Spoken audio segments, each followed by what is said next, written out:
What's up, guys? Welcome to the Wey Home Podcast. My name is Annie Bender, and I'm a local realtor here in Maryland at the Weymouth Group of Keller Williams Realty Center in Columbia. I also have with me Chris Weymouth, who just happens to also be my father and my team leader. Can you introduce yourself? Hi, Chris Weymouth. I'm the director of the Weymouth Group of Keller Williams Realty Center. I'm also a residential agent and a commercial broker for the Maryland and Pennsylvania areas. Perfect. So this is... I am. What? I am perfect. Yeah, okay. So this is our first podcast. Welcome. Thank you so much for tuning in today. If you're here, it's also going to be the first of many podcast/YouTube videos. I don't know exactly what podcast platform we'll be on, but we will be on one of them, and I will let you know as soon as possible. We're going to start off with YouTube. We'll start off with YouTube, and then we'll see what happens from there. Because we're going to need everybody to say, gosh, you're going to watch the Weymouth Group. They are so smart. Yeah, so we're counting on you. Yes.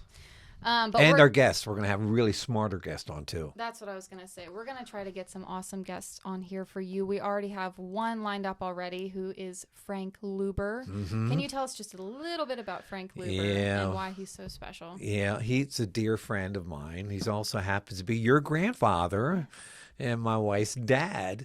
And Frank is a Baltimore icon. This guy, and he's just like, he's done so much. And he's been part of the civil rights. He's been in radio and TV for 60 years. And our interview that we're going to have with him is just going to be like a 4-part series. And we're going to interview him and how he started out in radio, ended up in TV, and back into radio again. Yeah, awesome. So keep your eyes out. That's going to be coming soon. But today we're going to start off with what is on everyone's mind. When they think about real estate, they're thinking, what is going on in the market? There's a lot of headlines that are constantly preaching doom and gloom, and the market is crashing, and you should just hide and wait for something to happen that lets you know everything's okay. But we wanted to just kind of be a voice out there. You've been through many real estate cycles, a voice of reason that can just say... Voice crying out of the wilderness, right? There you go, crying out of the wilderness, and giving you data to help you decide whether or not this is the best time for you to buy or sell, whether that's going to be 2023 or the year after that. So, first... Take you back. Let me take you back. Take you back where? Take you back to 2008. Oh, are you going to start with 2008 right now? I am going to start with 2008 right now. Take it away. Tell us about 2008. All right, 2008. Well, 2004 to be exact, when the market was just going crazy. Everybody was getting a loan. They were putting mirrors under their nose, and if they were breathing, lenders were giving them money. The lenders would ask, well, how much money do you make? And they say, well, I make around 120. We'll go, no. I don't? No. You make 150. I do? Oh, yeah. Oh, yes, you do.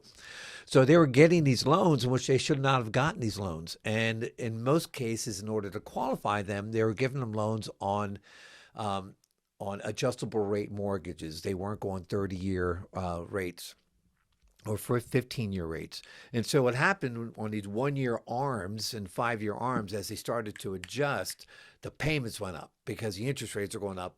And they did not have the income to match what they needed in order to afford the home. That's when we started the housing crisis in 2008. And then from 2008 to 2010 or 11, it was a melees. It was carnage. Foreclosures are going up. Short sales. You had to be an expert on short sales. You had to be an expert on being able to move REO properties, which is real estate owned properties.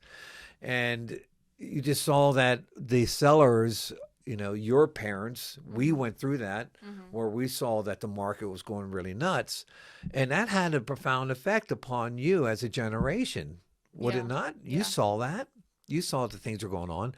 And then now we're seeing the market going crazy again right before COVID, and then into COVID, we saw the market going nuts again, in which all the people who did not have experience in that market were going, oh my gosh, we're in another balloon. We're now seeing another issue. The biggest factor in all the biggest difference that between that 2008 market and the market today was one thing. And what do you think that was? Buyers being qualified. Buyers being more qualified. Exactly. That was it. Yeah. In my opinion. And I think everybody has a right to my opinion. To your opinion? Yeah. Okay.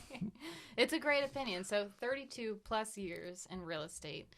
He's been through a lot, and you have a right to have a good opinion. Okay. I got the gray hair right here Exactly. to show it. You can't really see it that well.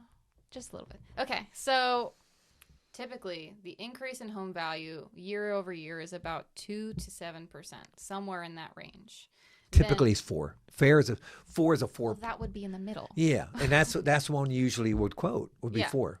What's the typically your home will increase in value 4%. Yeah. So then,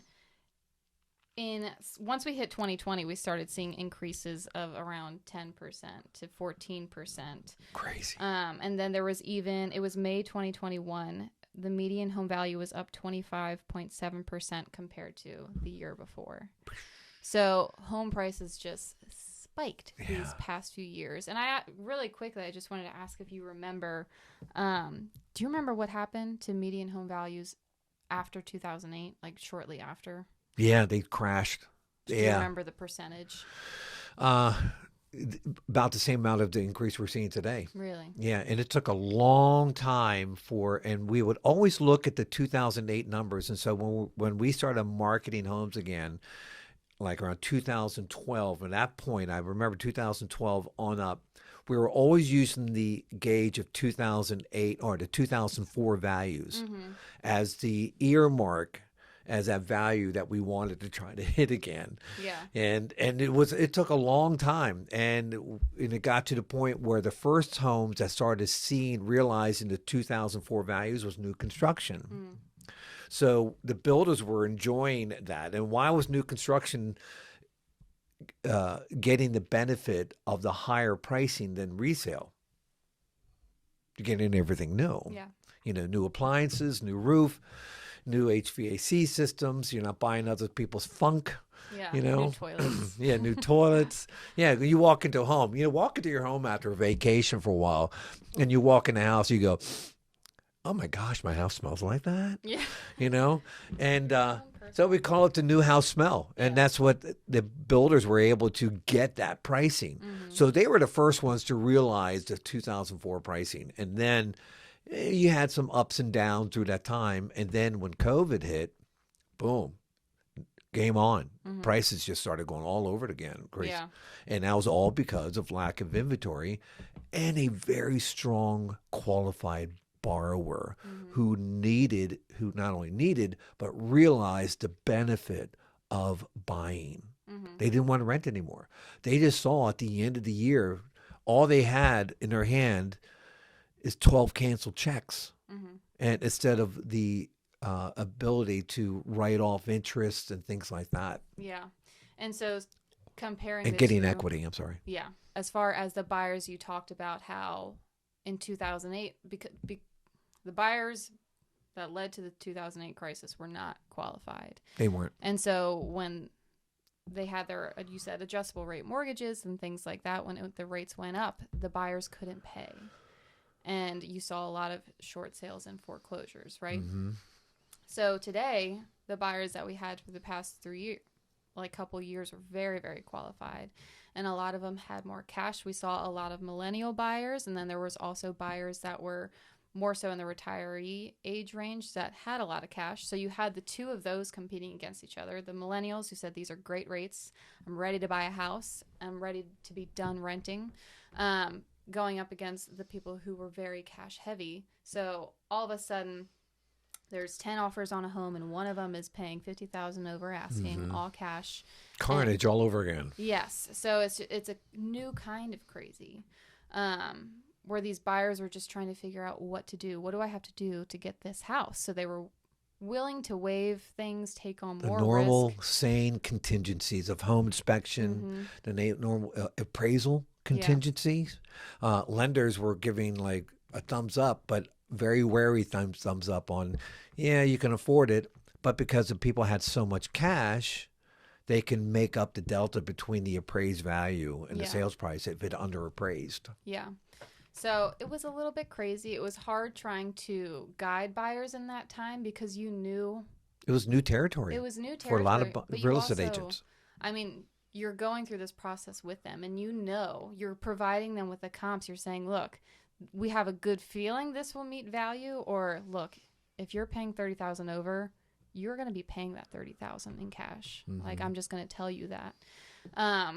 Hopefully most buyers that were in that situation were eyes wide open. I'm sure there were some that were quite shocked when they actually had to pay the money.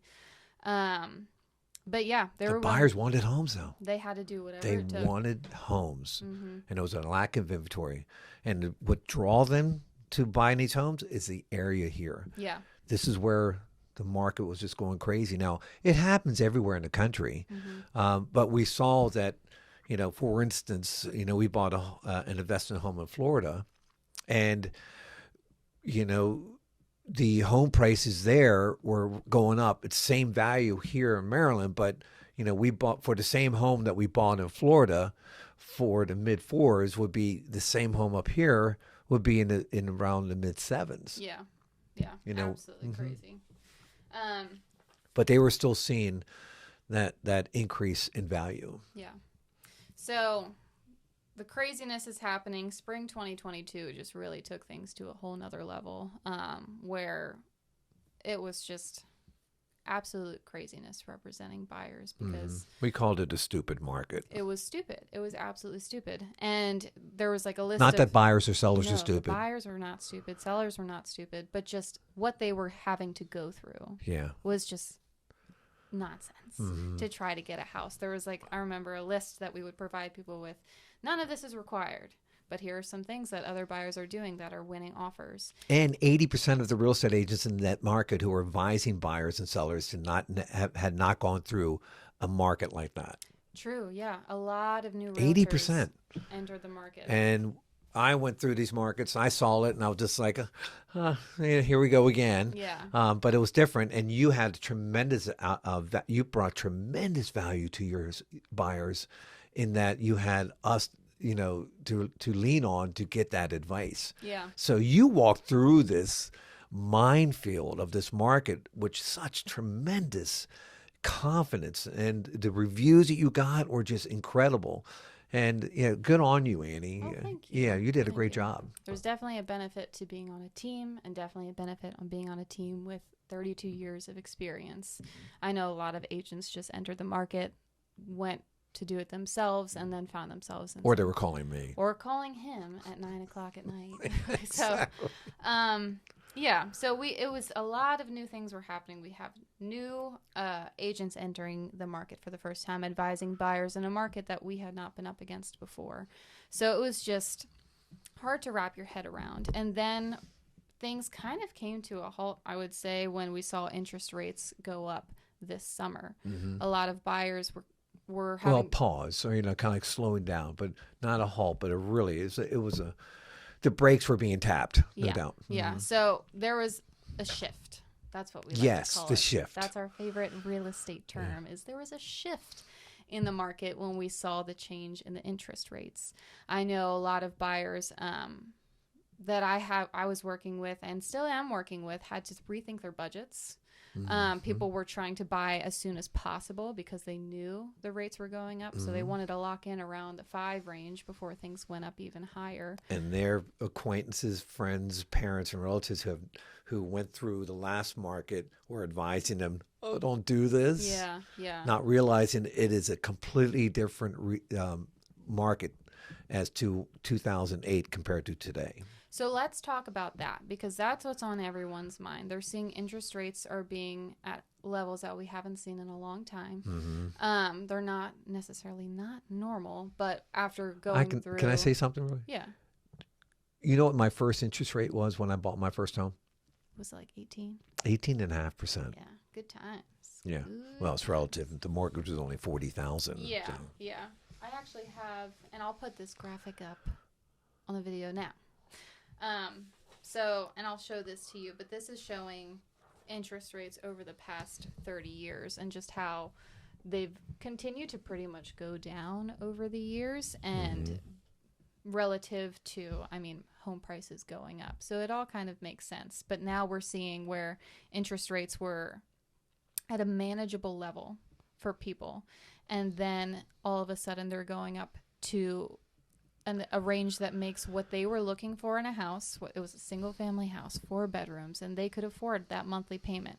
Now, all of a sudden, that monthly payment is hundreds of dollars, if not more, than it was a few months ago.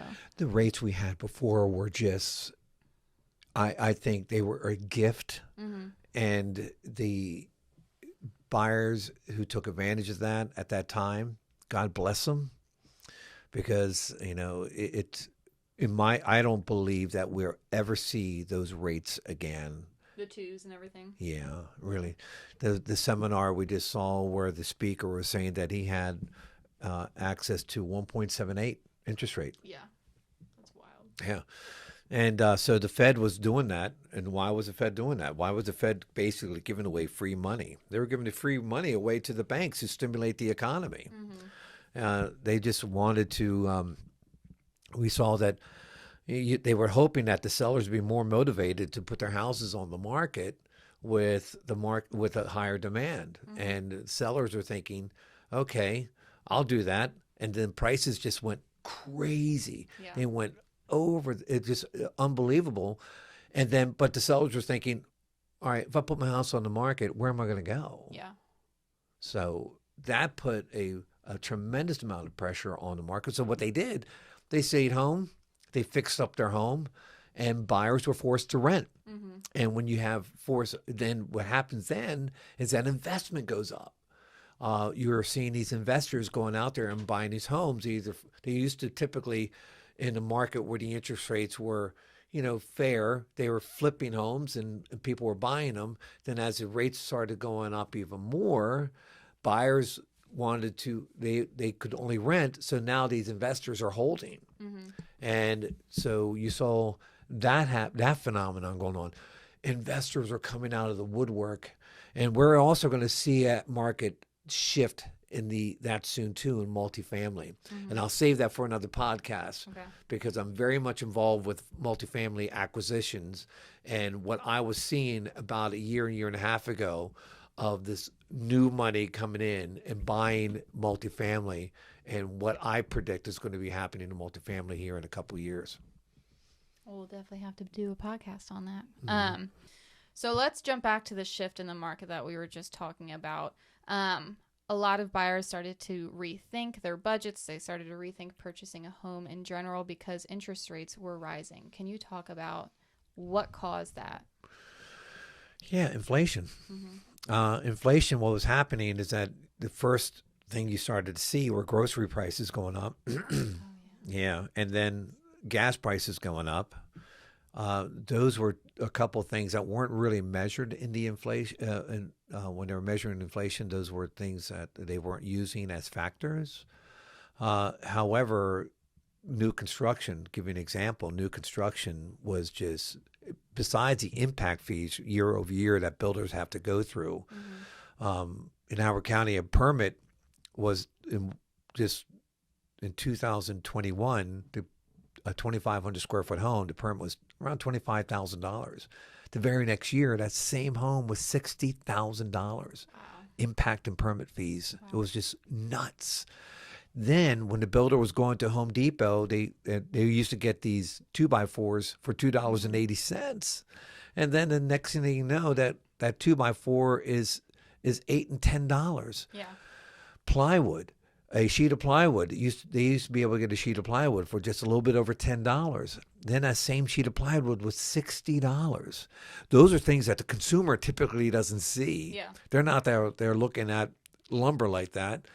And so, but still, the market, the buyer, the consumer was still consuming. Mm-hmm. Even when the rates were going up, prices are going up, and groceries are going up, and gas is going up, is because we are more affluent. We had more money. And so and then the government was seeing all this inflation going up and the consumer still buying. That's a recipe for a crash, not only a recession, but a depression. Mm-hmm. Because when the buyers finally realize that they don't have any more money, they just stop buying completely. Mm-hmm. It goes crazy. So the government aimed for a soft landing. And what they do is they start raising the rates for the money that it costs to borrow money. Mm-hmm. So the banks that used to buy the money or borrow the money from the government at zero from the government, and then you had a delta, in other words, the rate in which the bank would get the money and then they would charge that money to the consumer was on average around 2%. The banks were making a killing. They were making that, they were raising that to 3%. And so their delta is typically 2, but they're making 3. So we're just seeing that the borrowers and buyers were just going crazy on the market.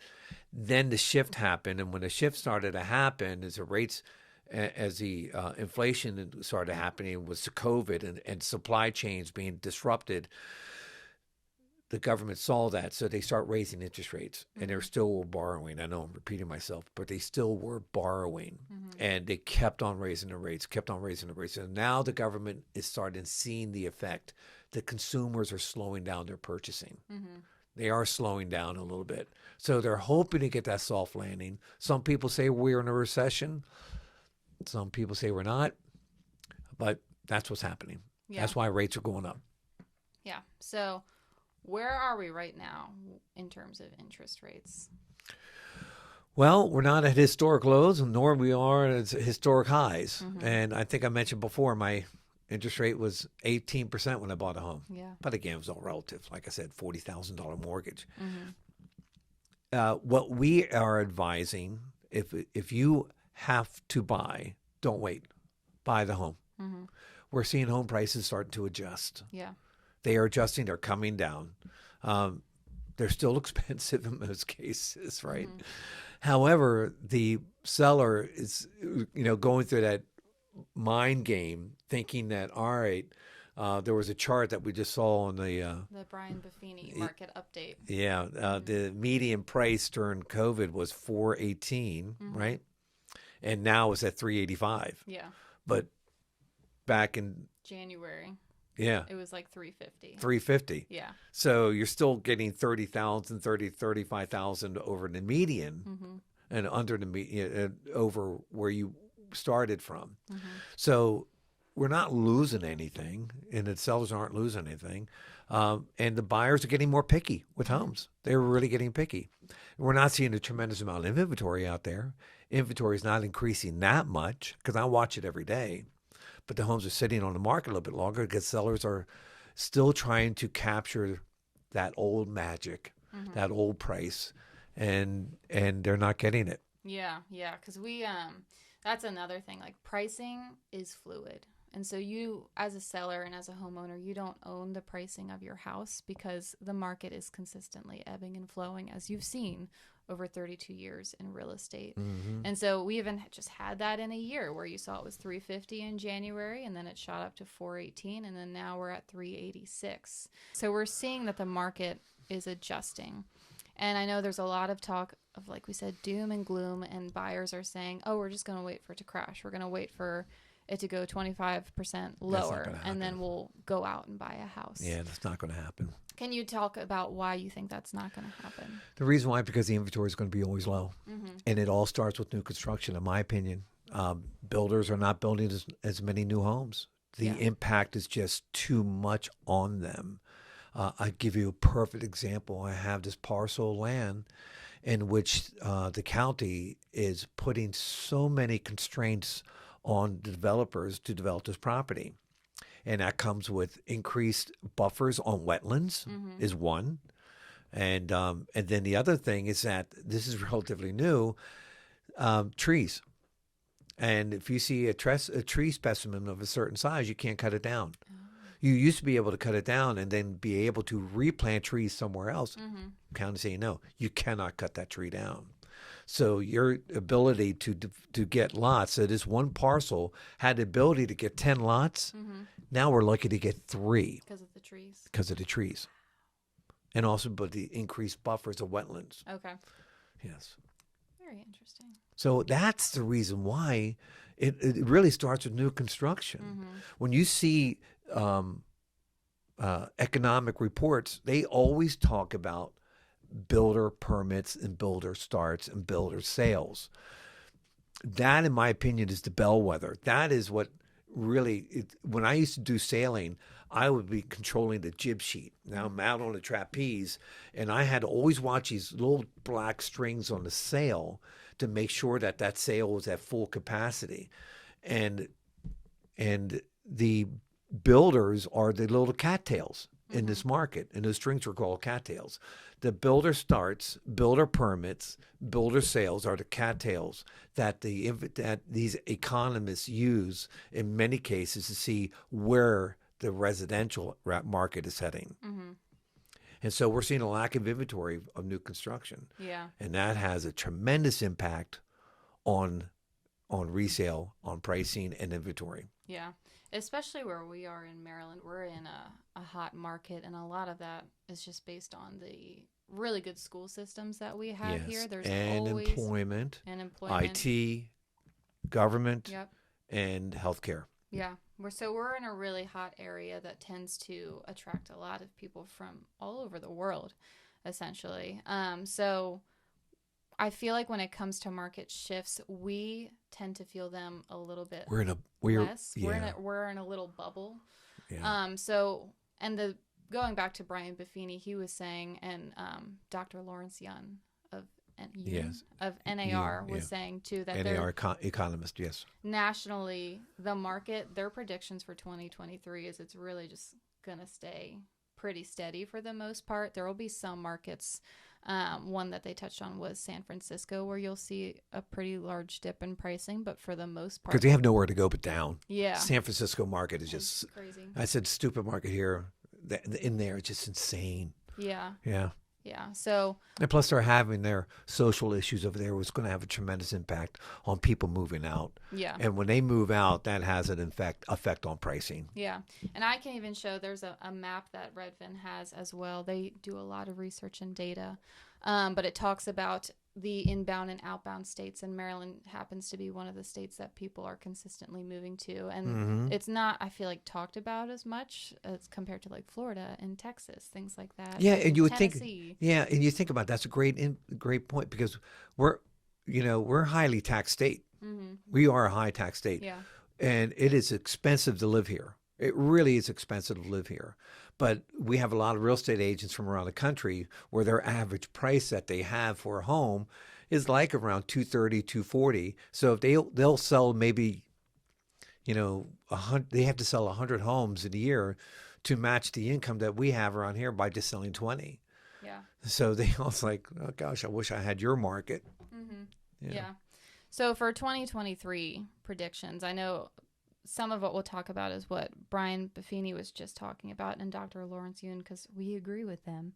But as far as inventory levels... They should have consulted with us. They should have consulted with us. But as far as inventory levels are concerned, they're still going to be pretty low. And part of that reason is you had all these potential sellers that just refinanced their home at that 2%, 2.8, whatever they could get. And like you said, they were fixing it up and adding on to their house. They stocked the refrigerator. Exactly. They stocked the freezer. Yes. So they're good. They're set. And a lot of them don't need to sell, and they want to hold on to that house because they like that monthly payment. Yes. So the buyers that are still out there, because you have, new buyers entering the market every day. People are getting older. They're getting new jobs. They're moving to different markets for these jobs. They have to buy, and they want to stop renting because rental rates are just continuing to grow like crazy. Exactly, yeah. So it's very likely that we're not going to see any sort of 25% crash, because we're going to still have, a lower inventory. Interest rates are going to go down. They're going to creep down. Yeah. It's like you have this massive flood, and after the flood, you see the slow receding of the water. Yeah. And that's part of the reason I think people were so concerned of a crash, is because we saw interest rates just go up so fast. Yes. And so they're thinking, well, that means that housing prices have to go down just as fast. But that's not the case, because we're still having this supply and demand situation. So as far as recommendations for buyers and sellers, and I'll talk a little bit about buyers and you can touch on sellers. They're predicting that their NAR and other trusted sources are predicting that rates are going to be coming down probably the end of 2023 and into 2024. Are they going to go back to 2? No. But they're going to go back to, they're going to start lowering to more manageable levels over time. With that being said, the homes that you see now that are sitting on the market, they're sitting a little bit longer. That doesn't mean that there's something wrong with them, but they're sitting a little bit longer, meaning that you have the opportunity now to negotiate with a seller that you didn't have in spring 2022. And you can add the contingencies, the home inspection contingency, the appraisal contingencies back. A normal contract. Yes. You don't have, in most cases, you don't have to waive contingencies in order to win the contract. However, we are still seeing some multiple offers going on. And that happens in the real prime areas where the schools are really good and inventory being low. And you have these have-to buyers coming in who are coming in and have to buy. And they're still, that's why you're not seeing a dramatic increase or decrease in pricing. Yeah. And so, we're still seeing some multiple offers out there. And I'll let you touch on this in a second, too. But part of that reason is you have smart agents that are not pricing for spring 2022. They're pricing ahead of the market. And in some cases, that means they're pricing for 2021. You know, because we talked about how the market ebbs and flows. And we're coming back down to what was higher than 2020, but is it's lower than it was at the height of the market. Exactly. Remember what I always preach about when it comes to pricing the homes. You have post-sale factors, and what was the other one? The pre-sale factors. Everybody does a post-sale factor. Anybody can go back and look into multiple lists and see, all right, we saw that 123 Main Street, my neighbor's house up the street sold for X. And I think based upon the 4% increase in value or 25%, whatever it is, that's what the value is. And I never priced a home that way. And what we do at the Weymouth Group is we employ those factors. You know, the post-sale factor is important. You know, you have to see where the market was trending and why. And then here's the other thing. Why did the home sell for that amount? What was the location like? What was the condition like? What was a lot of things you have to take a look at when you're determining pricing a home. But the pre-sale factors are the things all right, what are the interest rates going to be? Yeah. All right. What is the economic situation going on? What's the employment situation going on? There's a lot of things we have to pay attention to, inflation and so forth. Again, you mentioned it, Maryland, we're in a bubble. Howard County, we are in a real tremendous bubble here. We don't see the oscillations that we normally see, not only seasonally, but also in the economically. We are always trending a little bit up and a little bit down. Yes. So those looking to sell right now, you really want to make sure that you have a talented and educated, experienced realtor on your side. That's going to help you price for where we're going, not where we've been. And that's kind of a realization that some sellers are going to have too, that if you need to sell, you can still achieve a fantastic price. You can achieve great terms. You just have to be smart about your pricing and your marketing strategy. Exactly. And employing a really good real estate agent that has all the tools and knows how to price is important. And also have a real estate agent who is a buyer's agent who really knows how to navigate through this kind of market. Yeah. And then so for buyers, in that same vein, you still could have situations where there are multiple offer situations, and that's because they're pricing that home well. They know what's going on in the market, and they're pricing the home accordingly. You also have a lot of sellers that are trying to get the price that they could have gotten months ago. And those are the ones that are sitting. Those are the ones that are sitting. And it doesn't mean, like we said, it doesn't mean that there's something wrong with it necessarily. It just means that nor are they going to sit that much longer. Yeah. Because if they have an agent that's worth their weight in knowledge, they're going to hopefully tell that seller to lower the price. Because there are times where sellers will say, well, I want to list it at here. Yeah. And a lot of listing agents will say, okay, you can go ahead and do it. However, if they are not educating their seller by saying, all right, we'll list it at X. But if you're not getting an offer within 2 weeks, we're lowering the price. Yeah. And here's the reason why. Yeah. And I mean, because we even had some buyers more recently that were able to take advantage of situations where homes were priced a little bit higher. And the best thing to do, I know might be some extra work for some realtors sometimes, but it's part of the job, so don't roll your eyes. But putting in offers that are under asking price is a good thing to do right now because we've won. We've been up against no one, and we've won the contract. Mm-hmm. So I would definitely not be afraid to do that, but you have to, like we've been saying over and over, have a realtor that's educated and experienced and that's willing to talk to the realtor on the other side to find out, are there multiple offers? Because you don't want to put in a low ball when there's 5 offers in already. Right. You really have to make sure that you understand each house on the market is going to be a different experience. Right. And relationships with real estate agents is important.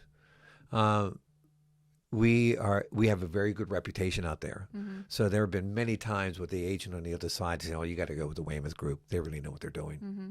So if you're buying right now, one of the things that you want to do is don't be afraid, because the monthly payment that you have right now, you can always refinance because rates will go back down. And the benefit of buying right now is that you can secure great terms. You can secure most likely a really good price. And then when rates go back down, you can refi and then secure a monthly payment that you love. Whereas Buffini was just saying, the people that bought in spring 2022, they secured a rate they love, not necessarily a house that they love. So they like their monthly payment. They just might not love where they are and might have to put a lot of work into getting their house to where it needs to be. And some of those updates are not even fun. They're like a new roof and a new HVAC and fixing things that you weren't able to find out. They're not glamorous. Yeah, they're not glamorous. It's not putting in a beautiful new countertop and new cabinets, things like that. So as a buyer right now, you're able to be picky. You're able to achieve good terms that are friendly to you and most likely a good price. And then you can refinance in the future and achieve that great monthly payment. Dave Ramsey, who is a financial advisor, he said, which is interesting, he's always saying, get rid of debt, get rid of debt, get rid of debt. But he's actually saying, buy a home, buy a home now, because the interest rates will go down and you can always refinance. Yeah. Well, it looks like this is the end. And but I tell you, I've really enjoyed talking to you, Annie. And right back at you. Thank you. Chris. And again, I'm looking forward to having that interview with your granddad, the radio icon, Frank Luber. So I want to end this by saying that when you're looking for any of your real estate needs, Weymouth Group should be your one stop. We are experienced in residential and also commercial. And we would just really love the opportunity to work with you. Mm-hmm. And it doesn't have to be just Maryland. I know we're licensed in Maryland, you're licensed in Pennsylvania, but if you're looking to buy in a different state and you've just moved there, you don't have any connections, you don't have any friends that you can turn to, even if you do have friends you can turn to, you can always reach out to us because we have an extensive network of agents that we're able to reach out to and interview and see to help you find the best fit for you in other states as well. Exactly. And my commercial broker license allows me to work in a lot of different areas that go beyond Maryland. Yeah, awesome. So if you're looking to buy or sell, commercial or residential, give us a call today, and we are more than happy to assist you through this new market that we're going to. It's changing day by day, but we are staying up to date on all that there is to know about real estate. So again, thank you so much for tuning into our first video this week. More will be coming soon. I hope that you found it informative and helpful and hopefully fun, and it eased some of your fears about the 2023 market that we're stepping into. We have no crystal ball, but we have experience and knowledge, and we're constantly educating ourselves on the market to give you an idea and be that voice out there that's not screaming gloom and doom, but giving you the data that you need to make the best decisions for you. So as always, thank you so much for your support, and be sure to like and subscribe. Any questions that you have you'd like us to cover, my email's here, his phone number is here. And if you're looking to find a home or sell a home in Maryland, give us a call and we will help you find the way home. Thank you.